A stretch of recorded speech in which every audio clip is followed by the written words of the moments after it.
Во летниот период вообичаено е резервите на крв да бидат намалени заради повеќе причини, но секогаш има доволно количество на крвни единици за пациентите кои што имаат потреба, информираат надлежните од службата за трансфузиона медицина Куманово. Според раководителот на службата, најважно е да се потикнуваат граѓаните кои што никогаш не дарувале крв да станат редовни крводарители. Значи и во Куманово и целносно во државата стоиме добро со крв.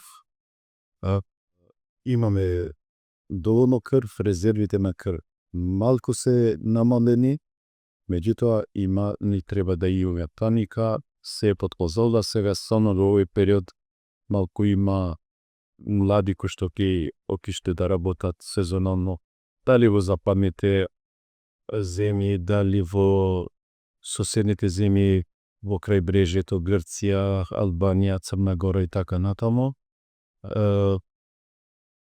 Крводарителските акции во школите сега не се одвиват поради годишниот одмор, меѓутоа имаме крв, значи нема потреба за паника, нема потреба за загриженост.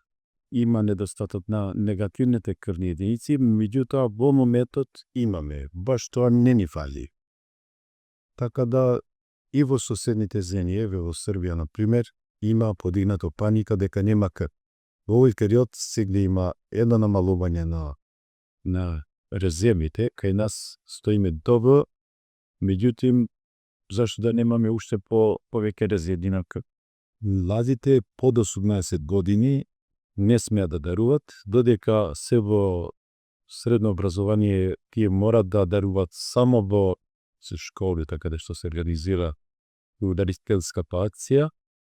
Меѓутоа, може да се организират крводарителски акции граѓански секогаш со парење. Нормално во координација со нас, со Црвен крст и треба да ни соделува во министерство.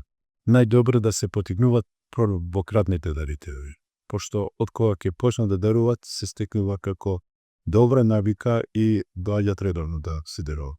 Јас истовремено ги повикам сите добронамерни луѓе, редовните крводарители да доаѓат, пошто тоа е еден годен хуман чин. Значи, не треба да функционира фамилијаното дарување.